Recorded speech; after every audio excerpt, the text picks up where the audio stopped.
আসসালামু আলাইকুম। প্রিয় দেশবাসী, প্রিয় ৩০ নং ওয়ার্ডবাসী, প্রিয় চকবাজারবাসী, আমি আশরাফ হোসেন খোকন।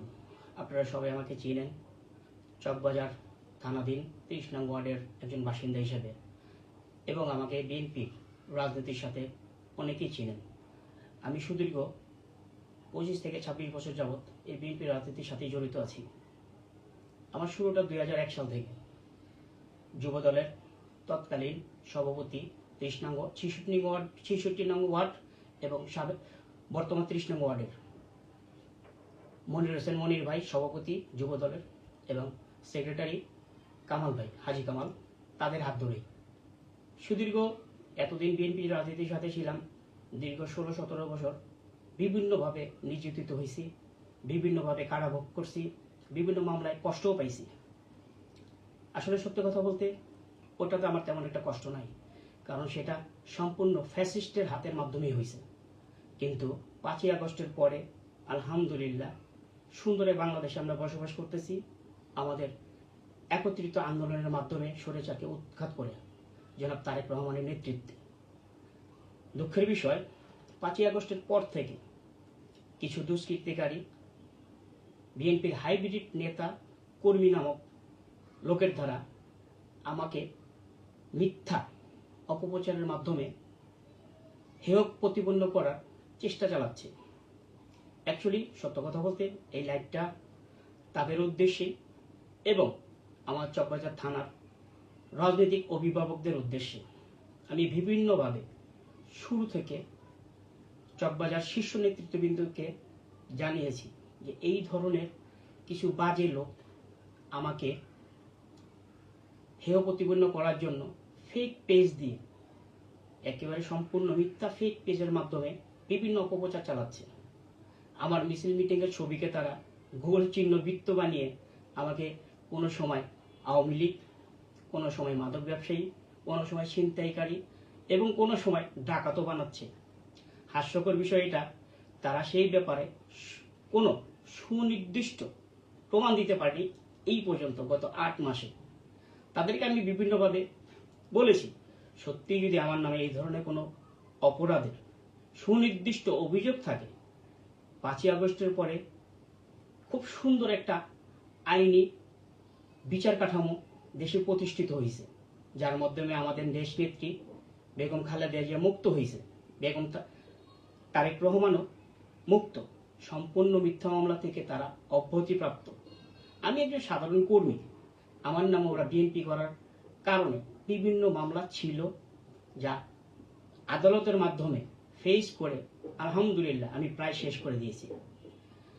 তথাকথিত এই লোকগুলা এখন আমার নামে এই অপপ্রচারগুলো চালিয়ে যাচ্ছে। আমি চকবাজার থানার শীর্ষ নেতৃবৃন্দকে বেশ কয়েকবার জানাইছি। আমাদের সাবেক আহ্বায়ক চকবাজার থানার সাবা করিম লাকি ভাইকে আমি ব্যাপারটা অনেকবার অবহিত করছি। সদস্য সচিব নাজু ভাইকেও কয়েকবার বলার চেষ্টা করছি, এবং আমাদের বিএনপির এক নক্ষত্র, বিএনপির চকবাজার থানার অভিভাবক বলা যায় সাইদ হাসান মিন্টু ভাইকেও আমি ব্যাপারগুলা সরাসরি জানাইছি। তারপরও এই কুচক্রী মহল বিভিন্নভাবে আমাকে হেয় প্রতিপন্ন করার চেষ্টা এখন অবধি চালিয়ে যাচ্ছে। সত্য কথা বলতে তারা রাজনৈতিকভাবে আমাকে প্রতিহত করতে না পেরে এই অপচেষ্টায় নেমে গেছে। এর পিছনে মূল কারণ হয়েছে গত ৫ই আগস্টের পর থেকে আমরা যারা বিএনপির মাঠ পর্যায়ে কর্মী, আমরা বিএনপিকে সংগঠিত করার জন্য সুশৃঙ্খলভাবে একটা জায়গায় এক বিন্দুতে এনে আগামী নির্বাচনের জন্য প্রস্তুতি নেওয়ার জন্য যখন দলকে গোছাচ্ছি, ঠিক সেই মুহূর্তে বিএনপি নামধারী, বিএনপির এরা নাম শুধু নিয়েছে, বিএনপির সত্যি কথা বলতে এরা তেমন কোনো ত্যাগী কোনো কিছুই না। তারা আমার বিরুদ্ধে অপপ্রচারে মেতে উঠছে। আমি তাদেরকে চিনি, তাদেরকে জানি, তাদের নামটা প্রকাশ করতে চাচ্ছি না, কারণ আপনারা অনেকে চিনেন তারা কারা। তবে সত্যি কথা বলতে বিএনপিকে যখন সামনে আগামীতে নির্বাচনের একটা সুন্দর পরিবেশে আসতে হবে, জনগণের ভোট নিয়ে ইনশাল্লাহ আমরা আশা রাখি নির্বাচনে বিজয়ী হয়ে সংসদে আসবে, সেই আশায় যখন আমরা মাতোয়ারা দল গোছানোতে ব্যস্ত, ঠিক সেই সময়টা আমাদের বিএনপির কিছু নামধারী নেতা চাঁদাবাজিতে ব্যস্ত। তারা যে টুর্কি নিয়ে বসে থেকে রাস্তায় একজন হকার, তার কাছ থেকেও চাঁদা নেওয়ার বিন্দু পরিমাণের লজ্জাবোধ করে না। আমরা বিএনপির যুব দলের যারা আছি তারা এই ধরনের লোকদের সাথে নাই। তারা আমাদেরকে বিভিন্নভাবে চেষ্টা করছে পোষ মানাতে, তাদের সাথে রাখতে, তাদের পিছিয়ে দাঁড় করে সামনে চাঁদাবাজি করবে। আমরা বুঝতে পারছি, যার কারণে তাদের সাথে আমরা মিশি নাই। এই না মিশার অপরাধটাই তারা আমাদেরকে অপরাধী বানাতে চাচ্ছে, যাতে বিএনপির হাইকমান্ডের নেতারা, বিএনপির যারা নীতি নির্ধারক, তাদের কাছে আমাদেরকে ভিন্নভাবে উপস্থাপন করতে পারে। সত্য কথা বলতে তারা রাজনৈতিকভাবে আমাদের সাথে পেরে উঠতেছে না, কারণ আমরা সুসংগঠিতভাবে আগামী নির্বাচনের প্রস্তুতি নিয়ে আগে বাড়তেছি। যেই মার্কেটে তারা চাঁদাবাজি করে, যে ফুটপাতে মানুষকে তারা অত্যাচার করে, এই মানুষগুলোর বাসায় গিয়ে তারা তো ভোট চাইতে পারবে না। আমরা এমনভাবে সুসংগঠিত হচ্ছি, সবাই মিলে বাড়ি বাড়ি গিয়ে ভোট চাবো, মানুষদেরকে বুঝাবো যে বিএনপি একমাত্র আপনাদের আশ্রয়স্থল হতে পারে নিরাপত্তার জন্য। বিএনপি যদি দেশ ক্ষমতায় আসে, বিএনপি যদি দেশবাসীর সেবায় নিয়োজিত হতে পারে, দেশটা সুন্দর হবে। মেজর জিয়ার স্বপ্নের বাংলাদেশ আমরা সবাই করতে চাই। আমরা একেবারেই মাঠ পর্যায়ে কর্মী। আমরাও চাই যে সুসংগঠিতভাবে বিএনপি ক্ষমতায় আসুক, দেশের মানুষের সবার সেবা করুক। কিন্তু কিছু মুখোশধারী বিএনপি, এরা সত্য কথা বলতে আওয়ামী লীগের দোষক। এরা বিগত 16 বছর আওয়ামী লীগের সাথে ওতপ্রোত ভাবে মিশেছিল। তারা আওয়ামী লীগের সাথে এমন ভাবে মিশেছিল যে এখন আওয়ামী লীগ পালাইলেও যেগুলো পালাইতে পারেনি তাদেরকে আশ্রয় প্রশ্রয় দিচ্ছে, তাদের কাছ থেকে আর্থিক সুবিধা নিয়ে তাদেরকে তারা বিএনপি বানাচ্ছে, যেটা আমরা সহ্য করতে পারিনি, মেনে নিতে পারিনি, যার কারণে আমরা তাদের সাথে মিশতে পারি না। আমরা চাই না বিএনপি কলঙ্কিত হোক, আমরা চাই না বিএনপি আওয়ামী লীগের মতো পালিয়ে যাক। আমরা চাই সিনা উঁচু করে এই বাংলাদেশে স্থায়ীভাবে বসবাস করব এবং জনগণের সেবা করব। আমাদের কোনো লোভ লালসা, কোনো উচ্চাকাঙ্ক্ষা নাই। আমাদের আকাঙ্ক্ষা একটাই, আমরা সবাই সেবা করব। এই জন্য আমি বিএনপি নীতি নির্ধারকদেরকে বলতে চাই, আমি যুব দলের নীতি নির্ধারকদের বলতে চাই, প্লিজ আপনারা এই বিএনপি নামধারী হাইব্রিড লোকগুলোকে থামান। নয়তো আমরা যারা ত্যাগী কর্মী আছি, দীর্ঘ 16 বছর ধরে কষ্ট করছি মাঠে, এরা আমাদেরকে নিশ্চিহ্ন করে দেবে। এরা সেই মিশন নিয়ে নামছে।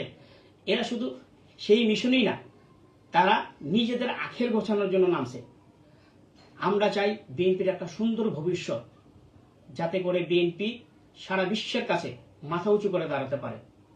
কিন্তু এরা বিএনপির কোনো ভবিষ্যতের চিন্তা করে না, এরা নিজেদের ভবিষ্যতের চিন্তা করে।